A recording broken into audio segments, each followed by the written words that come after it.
Fala, aluno Rockman, tudo bem? Saudade de vocês, saudade de estar presencialmente, aula presencial é sempre legal, a gente troca muito, né?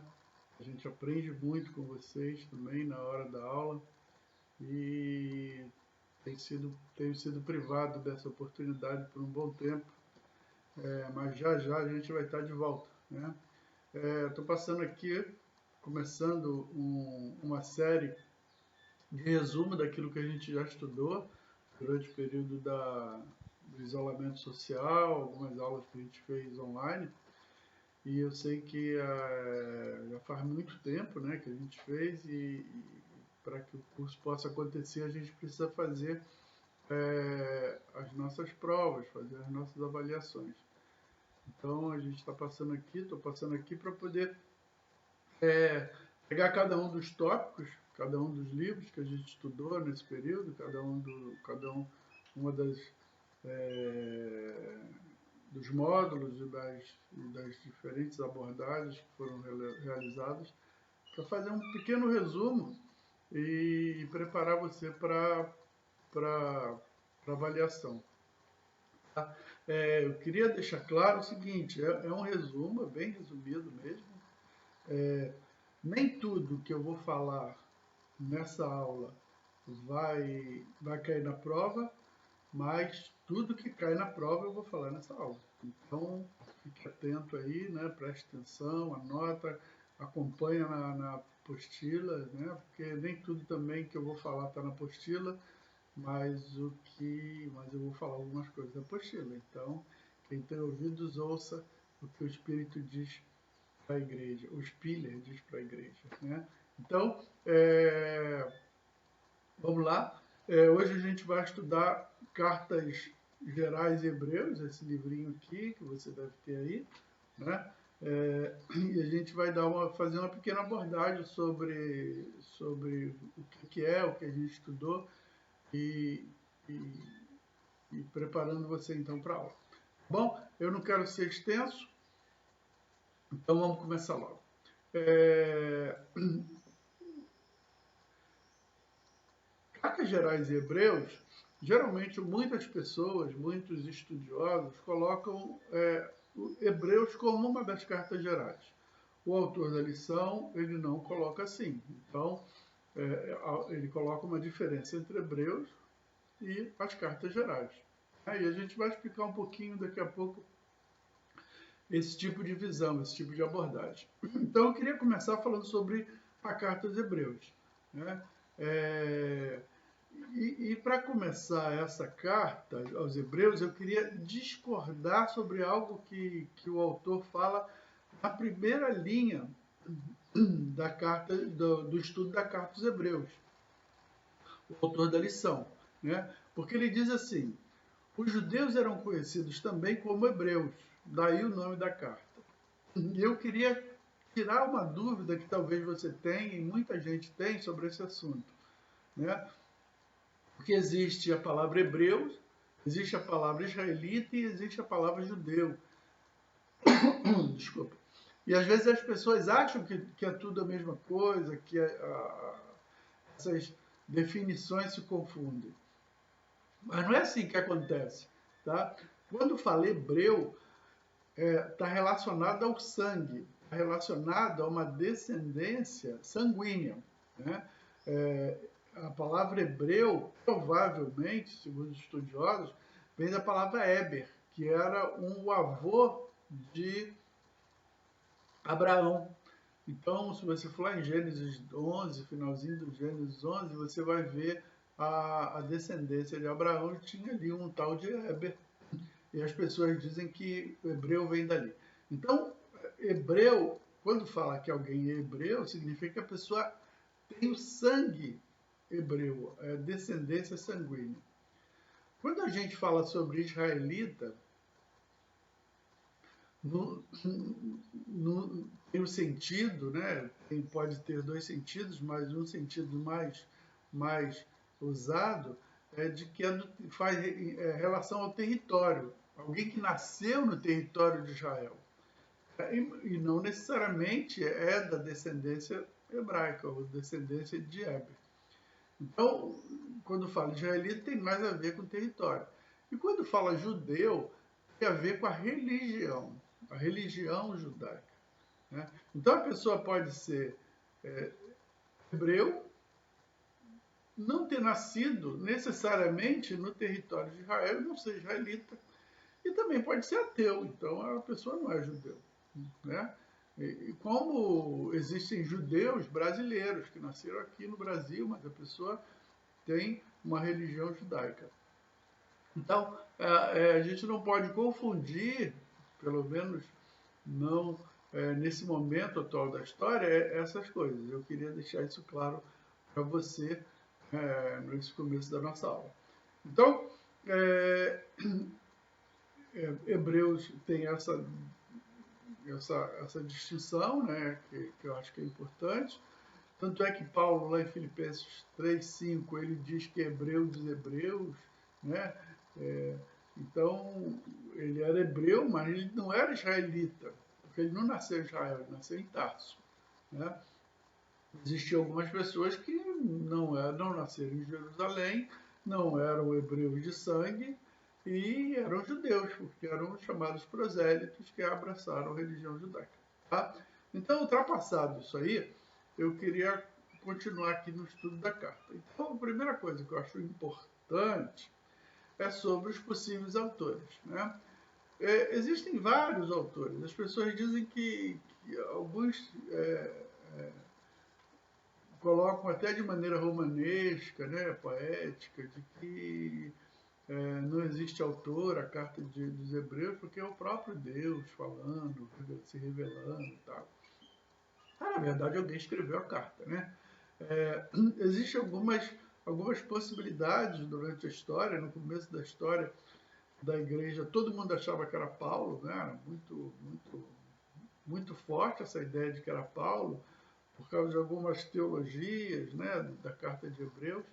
E Paulo era um judeu zeloso, era da tribo de Benjamim, como ele diz lá em Filipenses 3:5, que eu falei. Era um fariseu e ele conhecia muito bem o Antigo Testamento. Como fariseu, ele conhecia muito bem o Antigo Testamento.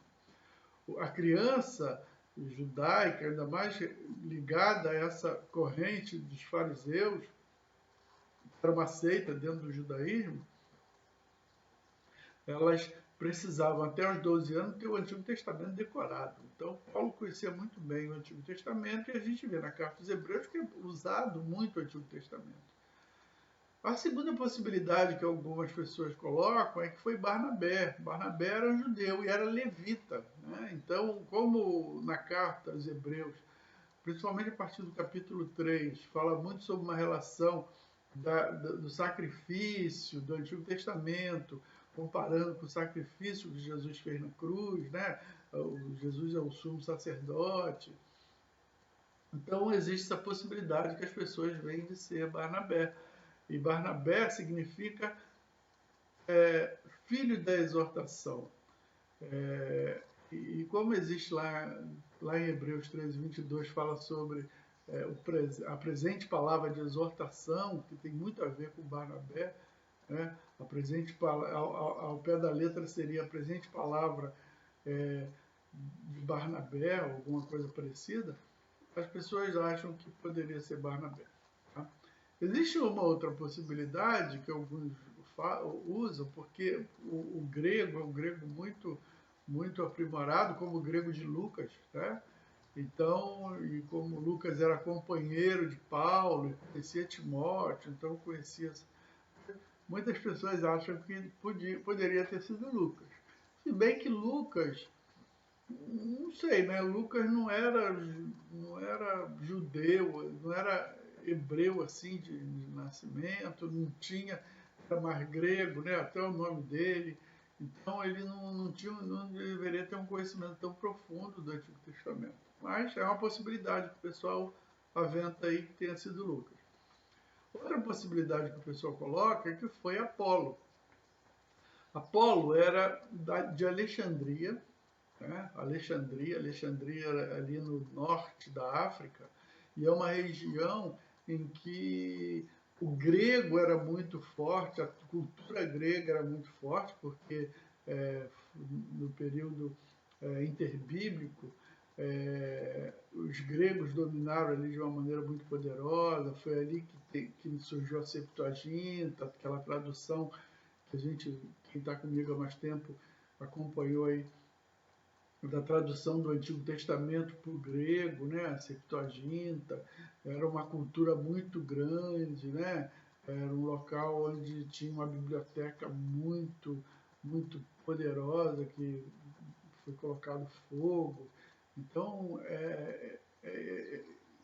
Apolo é uma possibilidade grande, porque era eloquente, era formado em Alexandria e conhecia muito bem as Escrituras. Então, Apolo também pode ser uma possibilidade.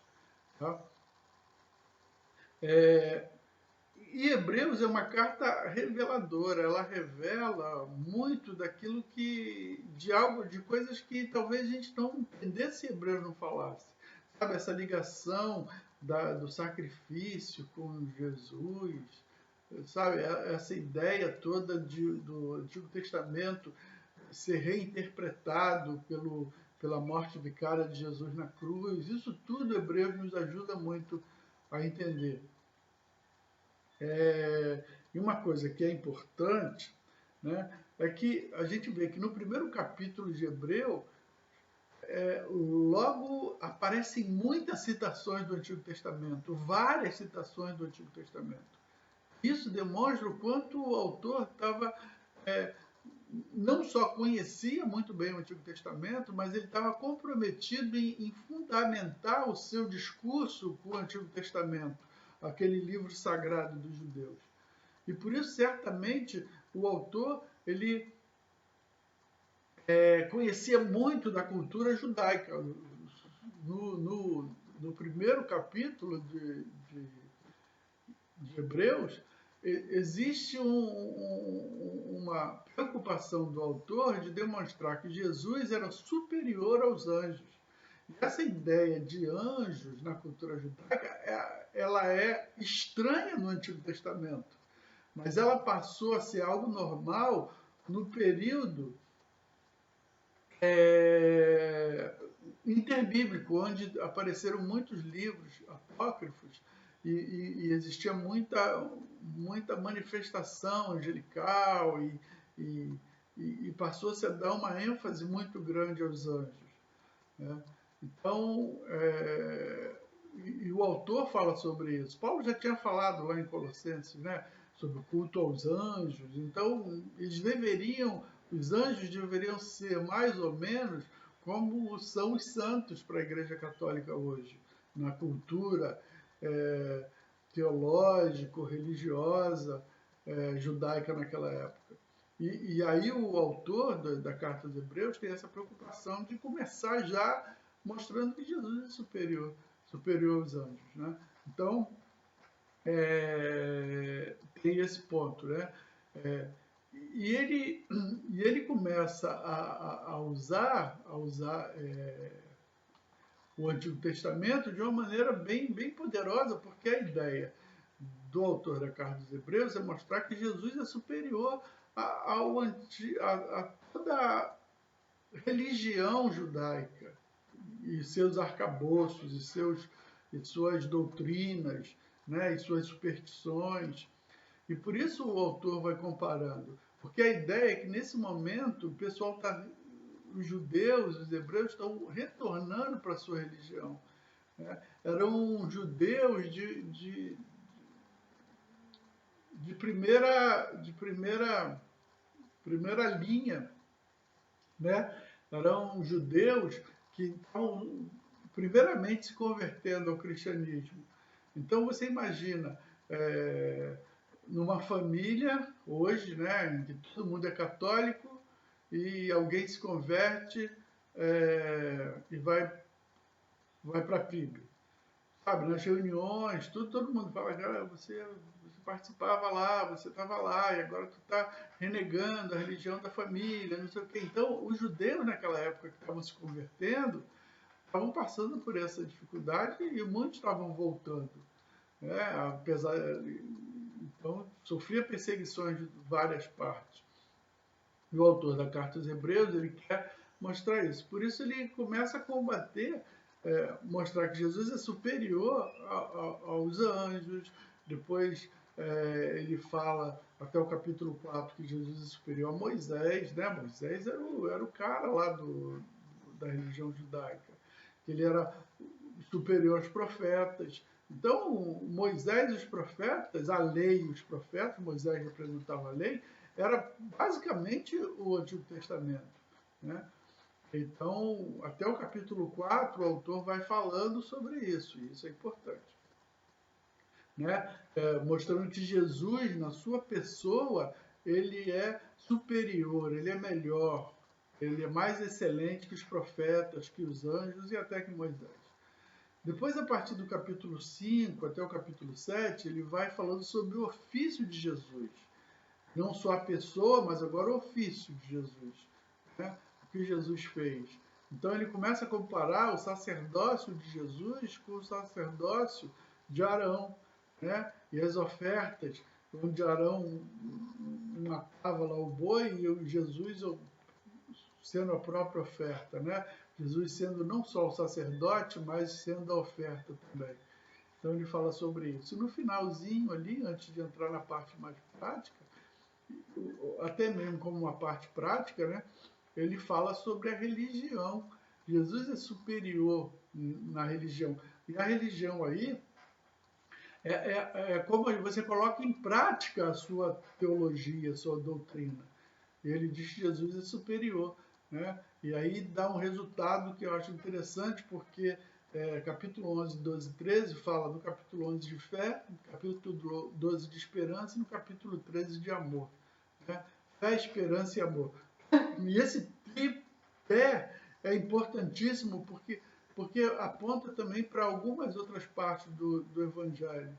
Por exemplo, Paulo, quando escreve aos Tessalonicenses, ele diz assim, no capítulo 1:3, me recordo diante do nosso Deus e Pai da operosidade da vossa fé, da abnegação do vosso amor e da firmeza da vossa esperança em nosso Senhor Jesus Cristo. Então, fé, esperança e amor é importantíssimo. Aquela passagem lá de 1 Coríntios 13, lembra? Que fala sobre o amor, e Paulo no final, desculpa, ele diz, agora, pois, permanece a fé, a esperança e o amor. Estes três, porém, o maior deles é o amor. Então, essa é a preocupação de Hebreus. Em resumo, Hebreus contribui para que a gente possa responder, né, como nos aproximar de Deus. Se no Antigo Testamento era através do culto, e esse culto era constituído por um dia especial, o sábado ou as várias festas que existiam, por pessoas especiais, que eram o sacerdote, ou uma vez por ano o sumo sacerdote, e um local especial, que era o templo, o Novo Testamento mostra que o modo de se aproximar a Deus não é através do culto, é através de Jesus. Ele é o caminho, é a verdade, é a vida, né? E não existe outro. Então, essa é a mensagem de Hebreus, tá? Então, vamos continuar, né? Já estou me estendendo muito no propósito que eu tinha de ser mais curtinho. Então, a partir daí, o autor do nosso livrinho, ele começa a falar sobre as epístolas gerais, né? Por que são consideradas epístolas gerais e por que ele não considera Hebreus como epístolas gerais e outros consideram? Epístolas gerais são aquelas que não têm um destinatário especificado. Paulo, quando escreve a igreja aos Coríntios, escreve para a igreja aos Coríntios. Quando escreve aos Efésios, escreve aos Efésios. Quando escreve a Gálatas, escreve às igrejas da Galácia. Então, tinha um destinatário especificado. E essas epístolas aqui não, elas são chamadas epístolas gerais, por isso. Também são chamadas epístolas católicas ou universais, né? Só que os crentes não gostam muito de falar sobre católico. E ultimamente alguns não gostam nem de falar sobre universal, né? Então, fica epístolas gerais também para a gente, né? Então, são cartas, isso é importante, São cartas que foram escritas durante um tempo de perseguição e um tempo de apostasia. O que é apostasia? Apostasia é abandono da fé. A palavra apostasia no grego significa ficar longe, ou seja, se afastar de alguma coisa, e eles estavam se afastando da fé. Tá? Então, essas cartas foram escritas nesse momento, e é importante a gente entender o momento em que a carta foi escrita para a gente poder entender a mensagem da carta. Essas cartas geralmente não têm muita doutrina, né? Não são pesadas doutrinariamente como as cartas paulinas, por exemplo, mas elas têm bastante exortações e aspectos práticos de conduta. Paulo, nas cartas dele, primeiro tinha uma ortodoxia, ou seja, uma teologia muito forte. Em cima dessa teologia forte, ele criava um modo operante, um modo de ser, a conduta tinha que estar baseada nessa doutrina. Paulo tem essa característica nas suas cartas, né? Primeiro, uma ortodoxia para basear uma ortopraxia. Né? Ortopraxia, uma ortodoxia, ou seja, uma doutrina correta, uma prática correta, uma ortopraxia. E essas cartas aqui, elas basicamente têm uma ortopraxia, elas buscam elas predispõem que as pessoas já têm uma teologia e devem colocar essa teologia em prática. Né? Então, depois de Hebreus, as cartas gerais são Tiago, 1ª e 2ª de Pedro, 1ª, 2ª e 3ª de João e Judas. Né? Então, essas são as cartas gerais. Me desculpe porque a minha cachorra, eu não consigo fazer ela ficar quieta. Chiquinha, fica quieta. Consegui. Então, não esqueçam, as cartas gerais, Tiago, 1ª e 2ª de Pedro, 1ª, 2ª e 3ª de João e Judas. Tá? Então vamos à primeira epístola geral, que é Tiago. Tiago, provavelmente, segundo alguns estudiosos, foi a primeira carta a ser escrita. Antes de todas as outras cartas, né, de Paulo, Tiago provavelmente foi a primeira carta a ser escrita. É uma carta que não fala sobre ressurreição, né, que era um assunto muito caro aos primeiros cristãos e para nós. Né, Paulo diz: se Cristo não ressuscitou, é vã a nossa fé. E Tiago não fala sobre isso. E por isso muita gente também demorou para aceitar a carta de Tiago como uma carta inspirada. Mas uma falta de entendimento, né, do que propõe Tiago na sua carta. Né? É uma carta bem prática, uma sabedoria rabínica, né? Aquela sabedoria rabínica. Tiago, provavelmente, antes de ter uma teologia já forte, ele escreve a carta dele mais preocupado com o modo operandi da igreja que estava se iniciando, como é que a igreja ia se portar, e ele se preocupa com isso, como a igreja iria se portar. E por isso ele escreve essa carta falando sobre acepção de pessoas, né? Se o rico entrar na igreja, como é que vocês vão cuidar? Não pode cuidar mais do rico do que dos pobres. Fala sobre a língua, né? A preocupação com a língua, a harmonia dentro da igreja, a paciência, né? Que precisava ter um com os outros, uma vida de oração, né? Um orar pelos outros. Então é uma carta bem, bem prática que traz uma sabedoria rabínica, dos rabinos, né? Tiago devia ter um relacionamento muito grande com isso. A carta diz que é de Tiago, mas não fala qual Tiago é. A gente sabe que tinha pelo menos 4 Tiagos que a Bíblia fala no Novo Testamento. Um dele é Tiago, filho de Alfeu, que também é chamado de Tiago Menor, não porque ele tinha o Tiago Maior também, né, que era o irmão de Jesus, mas esse Tiago Menor, ou Tiaguinho, né, não lá da Fernanda Souza, nossa, foi péssimo. Depois se eu lembrar, eu vou editar isso. Né? Esse Tiago menor, ele não era menor porque era menos importante, é porque diz os historiadores que ele era meio baixinho mesmo. Né? Então era para diferenciar do outro Tiago, que era também um dos discípulos de Jesus ali, dos 12. Né? Tem o Tiago, filho de Zebedeu também, que é irmão de João, né? Que é o irmão de João, aquele que também chamado Filhos do Trovão, junto com João, porque tinha um temperamento meio agressivo, e era um daqueles que andavam próximos a Jesus. Pedro, Tiago, João no barquinho, Pedro, Tiago, João. Era esse Tiago aí, né? Que era o filho de Zebedeu, irmão de João. E tinha um terceiro Tiago, que era o pai de Judas. Judas era um dos discípulos também, né? Tinha 2 Judas como discípulos. Depois a gente vai ver também sobre esse nome. E tinha Tiago, o irmão de Jesus, que a gente crê que era esse. Esse foi um dos Tiagos mais importantes, né? Foi líder na igreja de Jerusalém, no começo da igreja. Então a gente acredita que é esse. Não foi o Tiago baixinho, porque ele não tinha muita importância assim, de fé, né? A Bíblia não fala muito dele, então provavelmente não foi ele.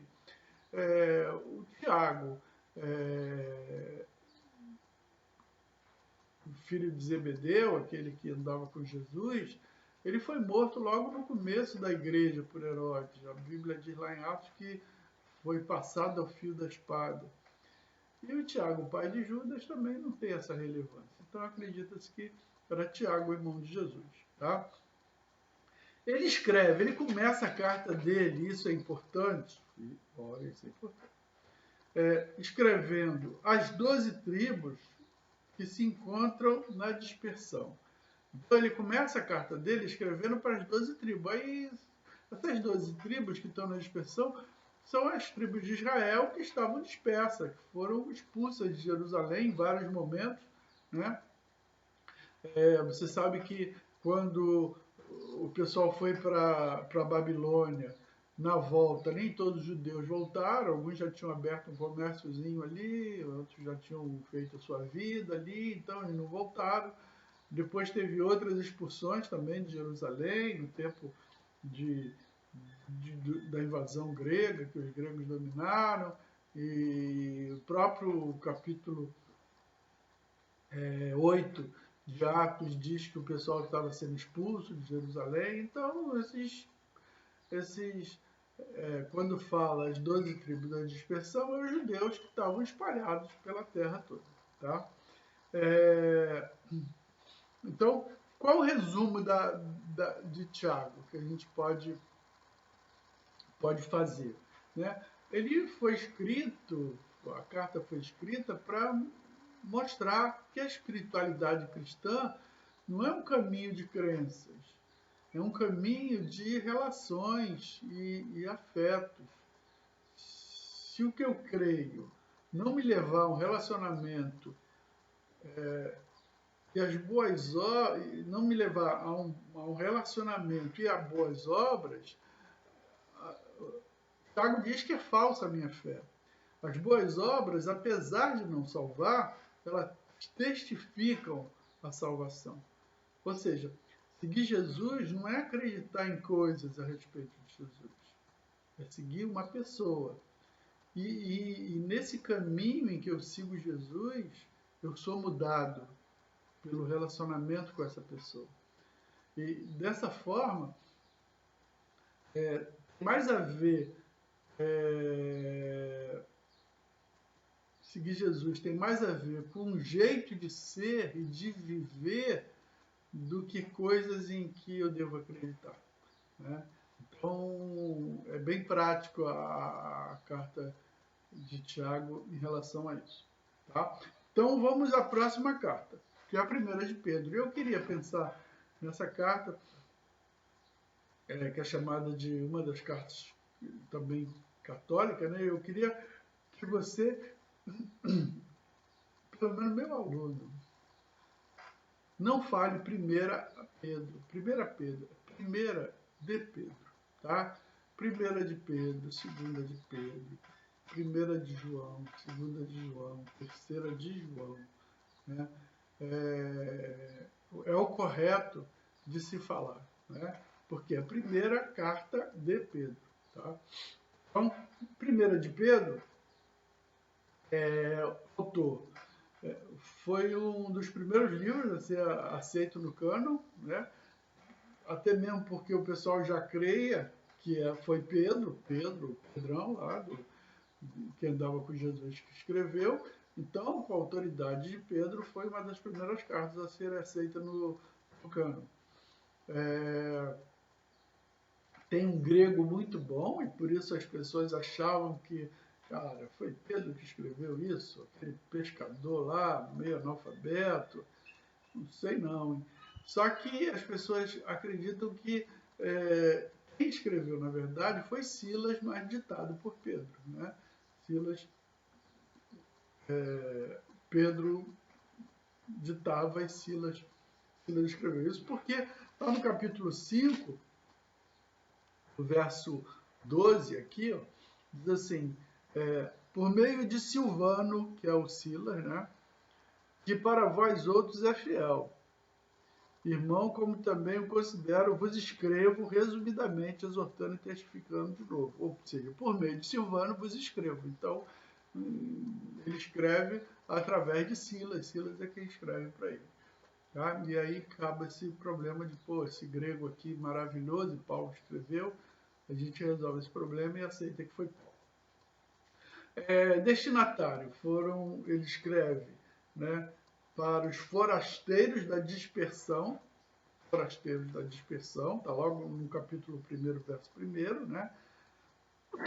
Pedro, apóstolo de Jesus Cristo, os eleitos que são forasteiros da dispersão.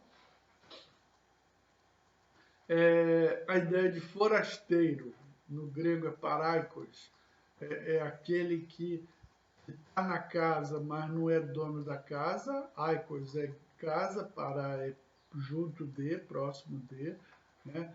Então, aquele que está na casa, mas não é dono da casa. A ideia é como você ser um hóspede no hotel. Você está lá no hotel, você é hóspede, você não vai pintar o hotel, não vai, né, fazer nada ali, porque você está ali de passagem. Então, essa já é a ideia que Paulo usa, ele escolhe uma palavra importante para mostrar que a gente é forasteiro aqui, a gente está aqui de passagem, então a gente não tem que deixar o coração nesse mundo. Tá? Diáspora aqui, tá? Forasteiro da dispersão ou da diáspora, são os crentes que estão em perseguição e que tiveram que fugir das suas casas, como eu falei que lá em Atos 8 falava, né? Ele escreve, provavelmente, de Roma, porque no final da carta, lá no capítulo 5, no verso 13, ele diz: aquele que se encontra em Babilônia, também eleito, vos saúdam como igualmente meu filho Marcos. Então, aqueles que estão na Babilônia era um modo de se chamar Roma, e a gente vê isso muito em Apocalipse, né? Roma representava tudo que a Babilônia representava no Antigo Testamento.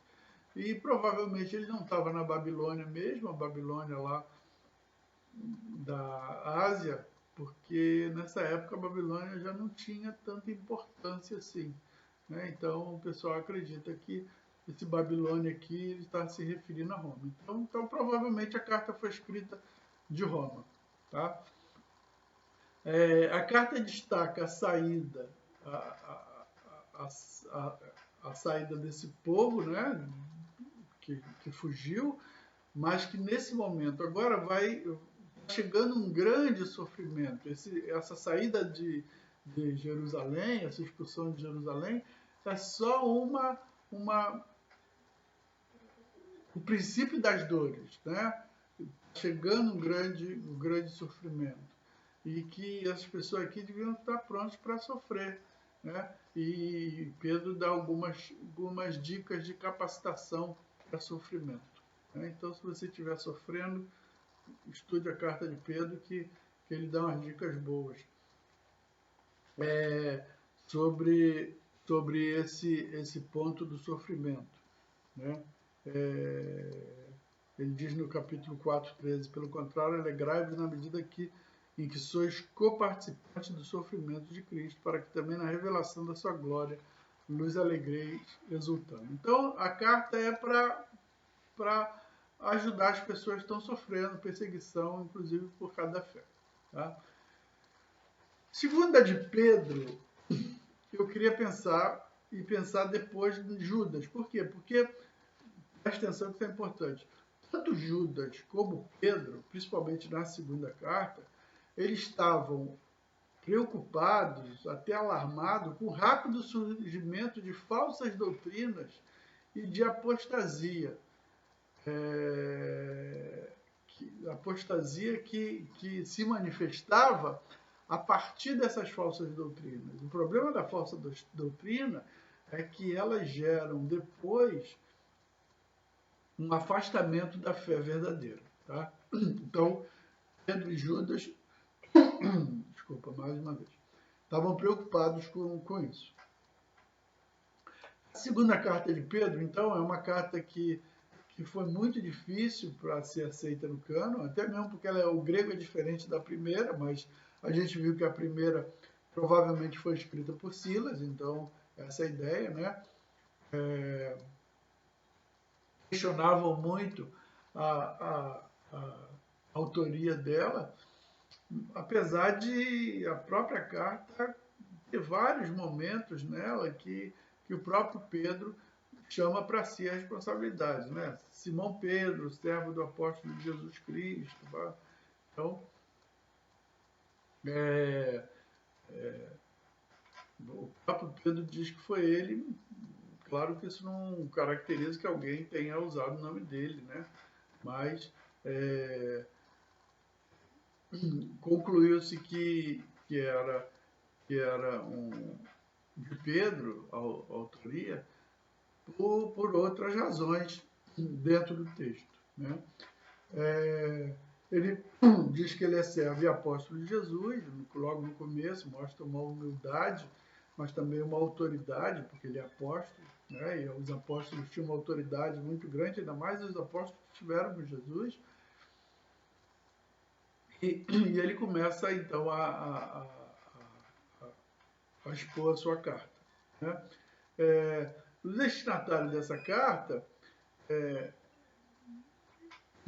continua sendo o pessoal que está na dispersão, né? Provavelmente Pedro escreve essa carta próximo ao martírio dele,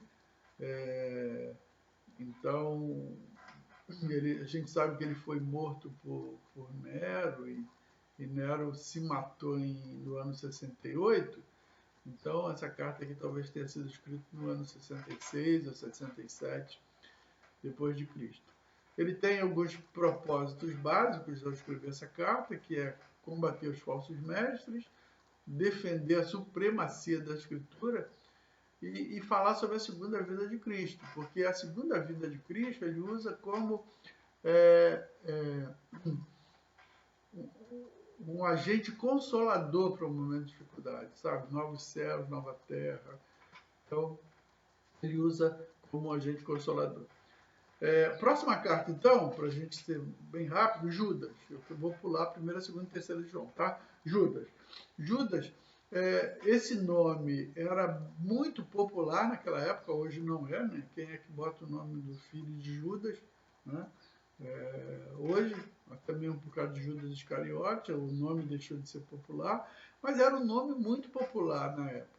Principalmente por causa do Judas, o Judas Macabeu, que na época lá do período interbíblico, se você estudou comigo a história de Israel, você vai lembrar, na época que Alexandre o Grande deixou lá os seus generais e Antíoco Epifânio, ali no século II a.C., ele invadiu Israel e profanou o templo, mas Judas Macabeu, Macabeu era a família dele, né, a família dos Macabeus, esse Judas ele se levantou contra os gregos e ele se tornou um herói nacional. E depois disso, muitas pessoas começaram a colocar o nome dos filhos de Judas. Então era um nome bem popular, até Judas Iscariotes. Né? Livro de Judas usa o material de tradição hebraica e usa alguns livros apócrifos. E por isso algumas pessoas têm dificuldade com esse livro de Judas, com essa carta de Judas, que é bem curtinha, né? Tem 25 versículos, mas algumas pessoas têm dificuldade por causa do uso de alguns livros apócrifos. Eram livros que ainda não faziam parte do Antigo Testamento judeu, até mesmo porque nessa época o cânon do Antigo Testamento não estava fechado. O cânon do Antigo Testamento fecha no ano 90, por aí. Então, quando ele escreve, eram livros que as pessoas usavam também, com a intenção de que eram livros que apontavam alguma revelação. E até mesmo quando fecha o cano, esses livros apócrifos, eles não são descartados, eles são entendidos como livros que trazem um certo conhecimento, um conhecimento prático, né, ou uma história. Então ele usa Enoque, usa a Assunção de Moisés, que são livros apócrifos, Judas usa, e por isso algumas pessoas tiveram uma certa aversão a aceitar como inspirado esse livro. Né? Provavelmente a data é 68, 69, 70, né? Mas o estranho é que ele não fala da destruição de Jerusalém. Né? Esse livro, essa carta é bem curta, ele fala sobre o período da apostasia, a maldição que é a apostasia, ele descreve bem o que é uma apostasia, ele no final faz uma doxologia final, doxologia é dox, logos, palavras de glória, de glorificação, né? E ele termina com essa doxologia, tá? Para a gente ser curto. Primeira, segunda e terceira de João. Primeira de João. O autor ele não se identifica, olha, isso é importante. O autor não se identifica, né, na carta de 1 João. Ele não diz quem é. Né? Então, o que a gente crê que seja João, o discípulo amado, que escreveu o quarto evangelho? Por alguns motivos. Primeiro, porque existe uma notável semelhança entre as palavras usadas no evangelho de João e nessas epístolas. Ambas literaturas, elas abordam temas que são de filiação, testemunho, amor, pão, luz, verdade. São palavras que são bem características e que são usadas nesses dois escritos, nessas duas literaturas, apresentando o Filho de Deus, o unigênito Filho de Deus.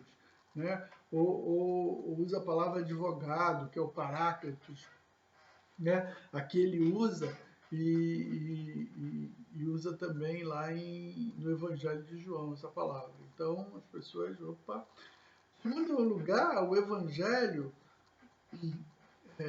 e também as epístolas de João utilizam a linguagem do contraponto, do paradoxo, sabe? De coisas que estão em dois extremos diferentes, para enfatizar um assunto.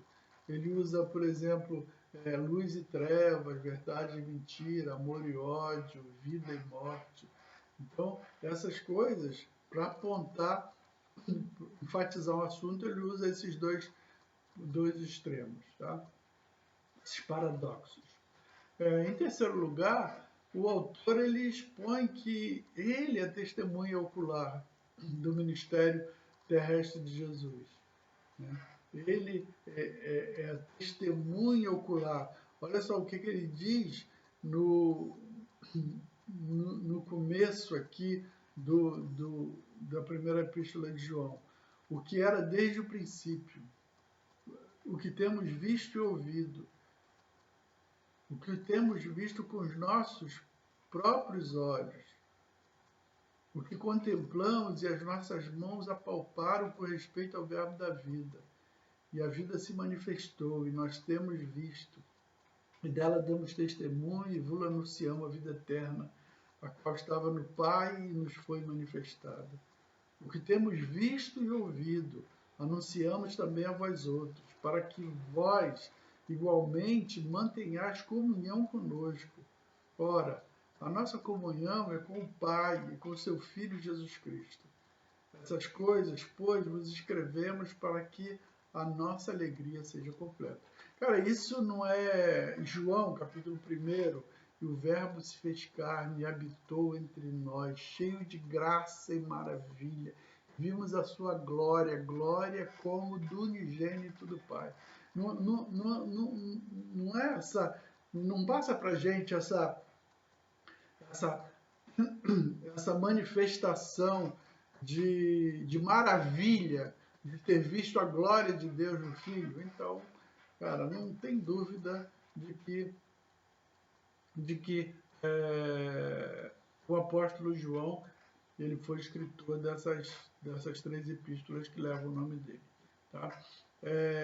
Outra coisa que é importante é que fica evidente que os leitores dessa primeira carta de João, eles não eram neófitos na fé, ou seja, não eram novos na fé. O autor se dirige a pais e jovens, a ideia é que é pais, não é somente pai, no sentido de ser pai de alguma coisa, mas pai na fé, jovem na fé. Então, são pessoas que têm um relacionamento com Jesus, com o Evangelho há algum tempo, né? Essa é a ideia. Segunda carta de João, no português é o menor livro da Bíblia, não no grego, né? No grego tem mais palavras, é maior, mas no português é o menor livro da Bíblia. E ele fala muito sobre verdade. Se você for ver aí, na minha Bíblia está marcado aqui, a palavra verdade, onde aparece várias vezes, aparece no primeiro verso 2 vezes, no segundo, no terceiro, no quarto, né? Várias vezes aparece a ideia de verdade, verdade, verdade. E não esqueça que é João que está escrevendo, mesmo João que diz que Jesus é o caminho, é a verdade, é a vida. Então, o que salva, segundo João, é a verdade e não a sinceridade. Porque a pessoa pode estar sinceramente errada. Né? A pessoa pode crer no erro de maneira sincera. Olha, eu creio nisso, mas o que salva, segundo João aqui, João chama a atenção disso, é a verdade, não a sinceridade. E verdade nos escritos joaninos, tanto aqui nessas 3 epístolas quanto no Evangelho, verdade se refere à pessoa e à obra de Jesus Cristo. Então é nisso que a gente deve basear a nossa vida, que é a verdade, que é Cristo e a sua obra. Terceira carta de João, para a gente terminar então, é uma carta bem curta, 15 versos. Ela é escrita ao amado Gaio, a quem amo em verdade. Olha só, mais uma vez a palavra verdade aparecendo. Ao amado Gaio, a quem amo em verdade. Gaio era alguém que era hospedou hospedava as pessoas, o hospitaleiro, o cara gostava de hospedar, de receber as pessoas. Naquela época, os pregadores, os apóstolos andavam pelas cidades e não tinham hotel, não tinham pensões e precisavam de pessoas que os hospedassem. Gaio era alguém que era bastante hospitaleiro, e na carta aparecem dois personagens, um bom e um mauzinho, né? Diótrefes, né? O nome desse, meu Deus, né? Que era um cara que era arrogante. E não era só arrogante, diz o texto que ele inventou a fake news. A fake news não é uma coisa nova. A fake news quem inventou foi o Diótrefes. E ele inventava, distribuía fake news, né? E existia um outro cara chamado Demétrio, verso 12. Quanto a Demétrio, todos lhe dão testemunho, até a própria verdade. A nós também damos testemunho e sabes que o nosso testemunho é verdadeiro, né? Então, essa carta aborda três grandes temas, que é a hospitalidade, o orgulho e a fidelidade, cada um desses personagens apontando para uma dessas virtudes ou defeitos, né? Hospitalidade, orgulho e fidelidade. Queria terminar deixando algo para você pensar, né? Porque nesse texto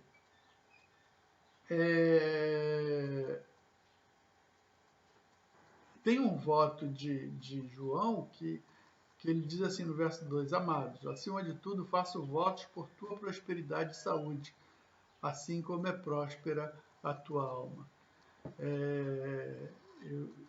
Às vezes eu fico pensando se eu gostaria que alguém orasse, fizesse um voto desse para mim. Será que eu quero que ser